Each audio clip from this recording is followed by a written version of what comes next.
Today I'm going to be telling you a little bit about our work, recent work on neuroinflammation, the gut, and disease progression in Parkinson's. These are my disclosures. I want to set a timer to make sure I don't blow through my time here. Here we go. Okay. And I want to start out with this schematic that just simply makes the point the brain is not immune specialized, right? Neuroscientists were wrong. It's all connected. And so the bidirectional communication between the brain and peripheral organs, the circulation, is so critical for brain health that we're basically finding that what is good for heart health and cancer prevention is also good for your brain. So there's that punchline. We know that in the brain, the neurovascular unit, shown here on the far left, is composed of a lot of specialized cell types that keep things that are not supposed to be in the brain out of the brain, or at least regulate in a biochemical blood-brain barrier manner the comings and goings of cells and substances, okay? However, because of age, genetics, and your environment, this biochemical barrier breaks down. And you also have contributions from biochemical abnormalities like formation of abnormal amyloid and abnormal tau and synuclein. And all this comes together as a perfect storm to now give you an impaired BBB. And one of the ways in which you get an impaired BBB is by peripheral inflammation, right? So we're going to talk about chronic inflammatory diseases, and in particular, gut inflammation. And before I do that, I want to introduce a third player into this bidirectional communication, and that is the gut microbiota. This is a microbiome meeting after all. But this is a schematic from Elaine Shao's paper. Elaine trained with Sarkis, who unfortunately couldn't join us. But Elaine is on her own now at UCLA studying epilepsy and gut microbiome mechanisms as well as PD. And the idea here is that there are functional interactions between these three sites. And by understanding the biology between these interactions, we will get to new targets and we will get to innovative, more effective treatments. And this is why we're all here. So Philip, our previous collaborator, current collaborator still, is mentioned short-chain fatty acids. I'm going to touch upon them briefly. But there are so many microbe-derived molecules that we just don't really know or appreciate how important they are for brain health and how the brain talks back to the gut, obviously through to the peripheral immune system as well. So I'm going to focus on the gut microbiota. The reason I want to show this next schematic is because we know that Parkinson's is not just the hunched over old man. Parkinson's affects young individuals, and we want to keep you at that part of the spectrum on the far left. We want to have you be, physically active and healthy. And I personally think that if we focus on things that make your gut health better, you are more likely to feel better and exercise more. And we know that that definitely is good to slow down progression. So this is from a review from our group a few years ago. We wrote it through the pandemic. And it, of course, makes the point that we know from Brock's staging that the deposition of synuclein may spread in a prion-like manner, right, from site to site, and that this then explains potentially some of the non-motor symptoms that we know include gastrointestinal dysfunction if synuclein is aggregating in the gut, for instance. And then later it progresses, and finally you get your motor symptoms, your clinical diagnosis in the neurologist's office. But we kind of want to put them out of business. We want to diagnose earlier before we get to the motor stages. And that's why my group has focused so much on this prodromal stage. And we believe that by focusing on clues from the immune system and the gut, we will be able to identify individuals at risk and individuals who will benefit most from interventions that try to reboot, rejuvenate, or restore homeostasis to the gut-brain axis.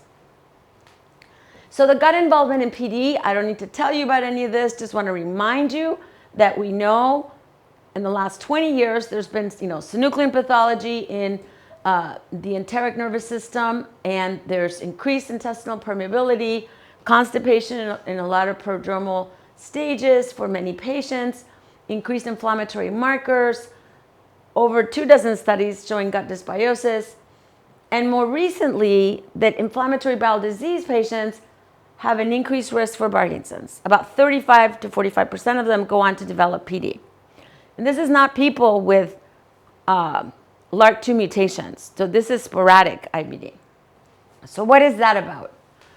So that raises the hypothesis that perhaps intestinal inflammation, chronic intestinal inflammation, may drive PD pathogenesis from the gut to the brain, but also brain to gut, right? That could be a bidirectional highway that we can't really rule out. Regardless, we want to focus on the gut microbiota. When does it fall apart? If you have a healthy barrier at the gut, you have the ability to keep out microbial substances, including LPS. When you have an imbalance in the microbes, you tend to lose those zippers that keep those epithelial cells together. And now you have all sorts of things leaking down into the lamina propria where you have all your immune cells, and they're having a party. So this is what we mean by dysbiosis and inflammation at the gut. Also from our review, we know that there are inflammatory manifestations in Parkinson's all along the way, what I call Brack's highway, from the gut all the way to the brain. And interestingly enough, we first heard about number 5 at endpoint, right, in postmortem analysis. But at the time, people thought, oh, there's inflammation, there's activated microglia, not because they caused the disease, but because they showed up to clean up the debris after the neurons died. Well, that's actually not true. We now know from PET imaging studies where you can image rodents and patients while they're still alive that inflammation does not show up after neurons die. Inflammation shows up in the prodromal stages. And many individuals with REM behavior disorder appear to be inflamed.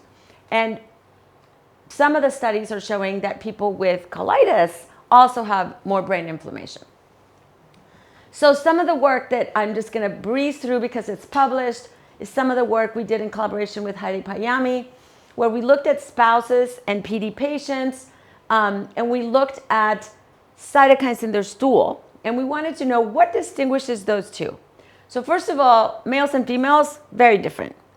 However, when you correct for that and you compare spouses and PD, we came up with 4 different NF-kappa B driven inflammatory factors that were different between spouse and control. And this is important because if you're going to compare microbiomes, you're better off doing it with someone that lives in the same household, that eats the same thing, because you've got to control for environment. So these are all induced by NF-kappa B. NF-kappa B is sort of the master regulator of inflammation. And in a follow-up study, Madeline Hauser, now on her own at Emory, showed that in the colonic biopsies of Parkinson's patients, you have a lot more protein for NF-kappa B. Not just more activation, but a lot more arsenal of inflammation. She also showed that there was more lipocalin-2, there's more CD8 T cell transcripts, there's more activation of myeloid cells, and there's more synuclein. So how do we then try to connect or model what's happening in the patients? And this is some work that we did with Phil. He already mentioned it, so I won't dwell on it. So Phil, this time, was able to collect plasma, and we looked at short-chain fatty acids in the stool, as well as inflammation and permeability markers in the stool and plasma, and then compared it to his previous microbiome data. And as he told you, the Parkinson's patients definitely had lower butyric acid and propionic acid, and they had higher calprotectin, and calprotectin is a quintessential marker for IBD. So you don't find this in all patients, but a good percentage of them.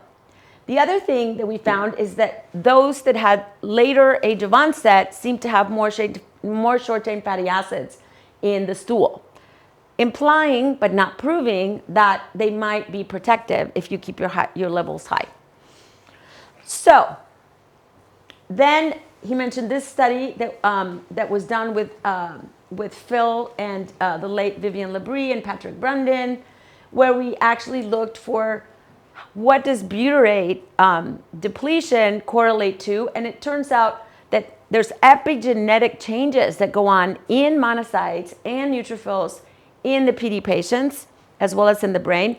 But the point here is we don't have to see the brain. We can look in the peripheral blood, and the peripheral blood is showing us a lot of dysfunction. So this is a summary of all the studies I just mentioned. There's microbial changes, there's leaky gut, there's loss of short-chain fatty acid producing bacteria, intestinal inflammation, and all this contributes to a leaky gut, right?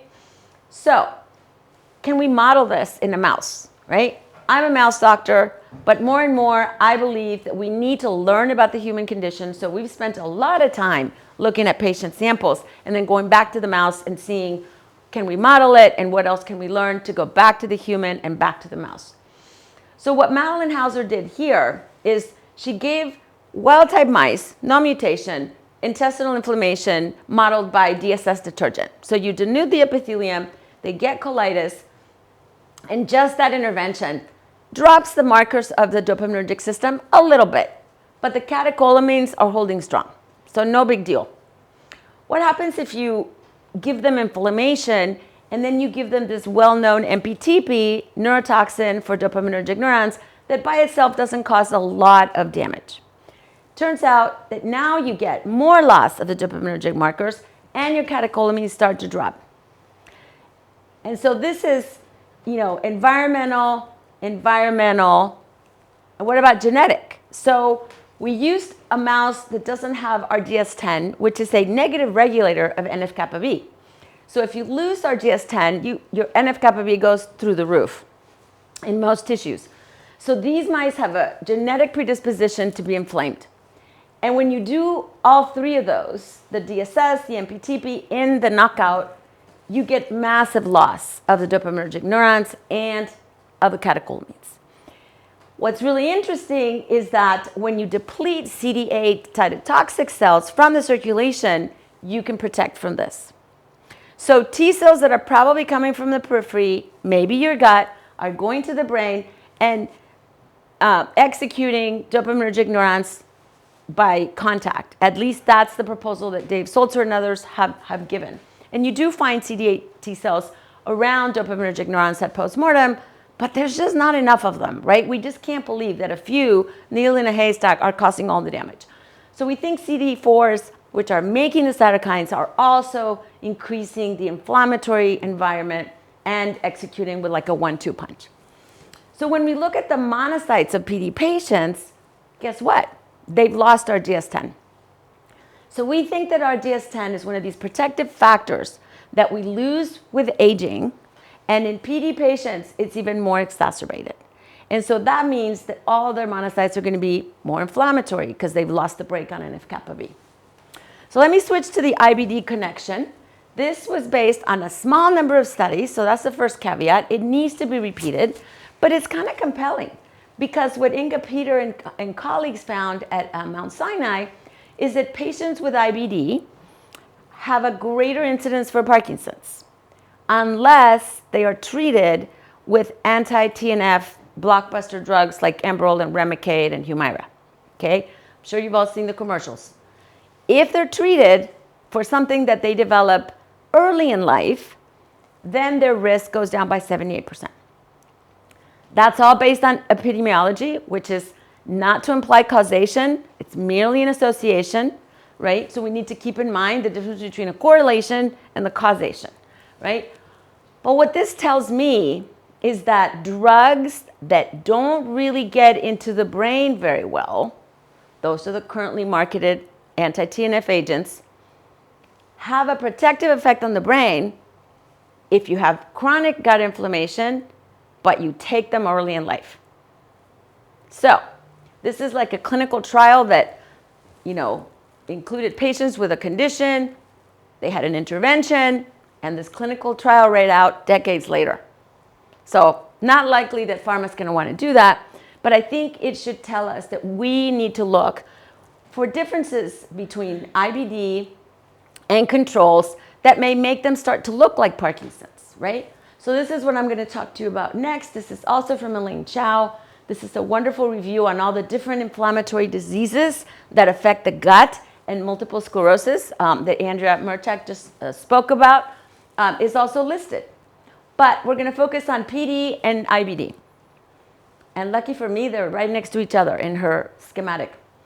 So these are the hypotheses for how inflammation affects progression of PD and IBD. And so without getting into the nitty-gritty, it has to do with synuclein in the intestine.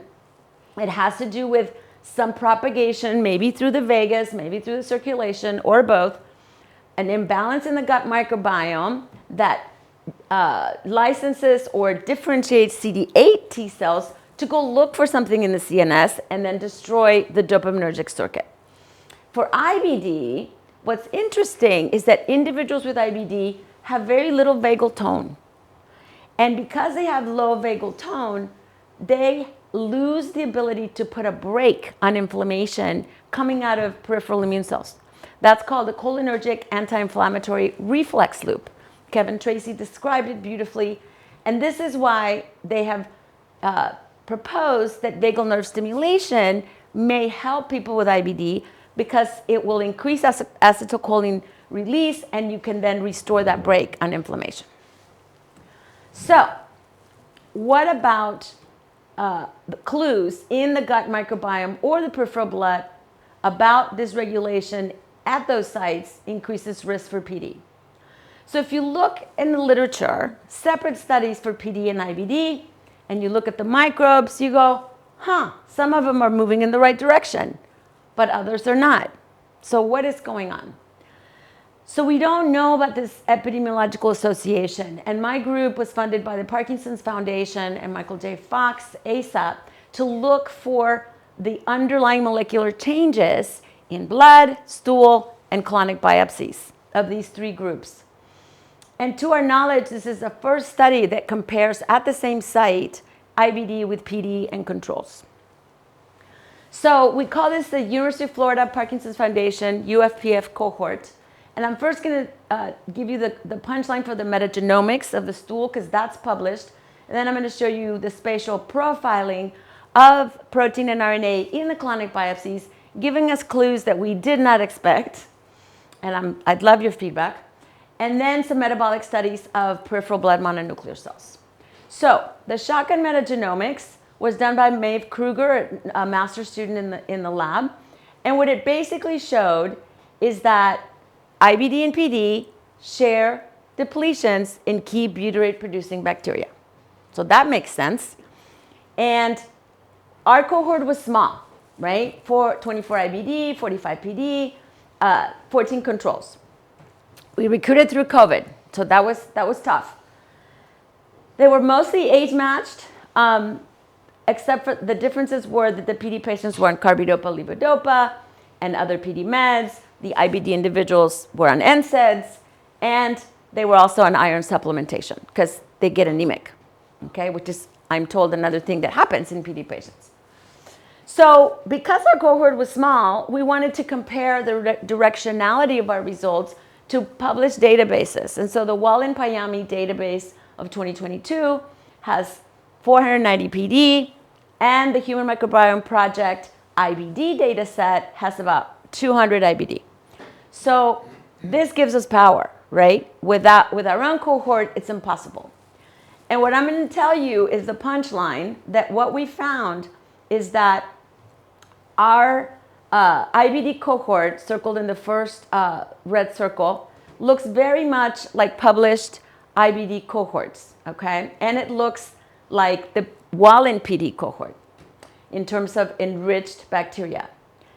And then if you look at the depleted bacteria in the Wallen PD cohort, our UF PD cohort looks very much the same.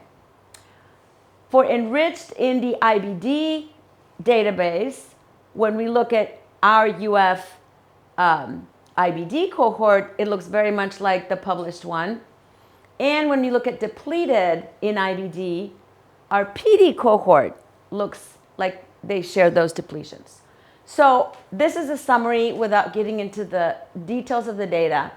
Increased pathogenic bacteria across IBD and PD cohorts for all published databases, increased commensals, depletion of several short-chain fatty acid producing anti-inflammatory bacteria, and short-chain fatty acid pathway depletion.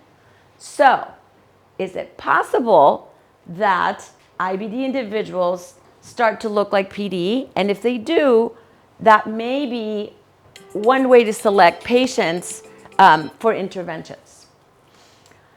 So that's what I just said. I'll move on to the spatial profiling and tell you that we did sigmoidoscopy, so not colonoscopies. You didn't have to take the nasty go lightly for this. It was just a sigmoidoscopy.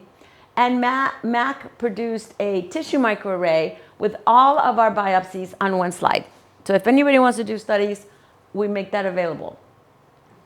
We did cosmic single cell analysis, which relies on basically in situ hybridization, fluorescent identification, and it segments all the individual cell types so that you can figure out what the cell types are and where they are.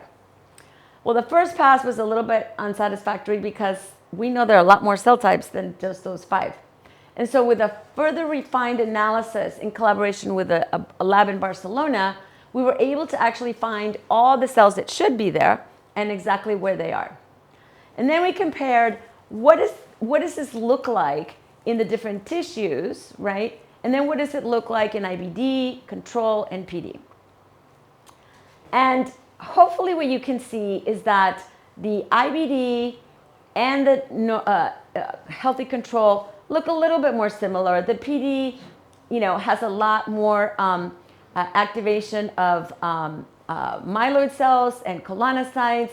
They're also kind of in the wrong place. So one of the things you can do is you can look at protein and RNA at the same time. I say that protein is where the rubber meets the road. RNA is what the cell is thinking, and protein is what the cell is actually making. And so by looking at transcript expressions, if you look at colonocytes in IBD, they have a lot of genes compared to PD, and these two are relative to control.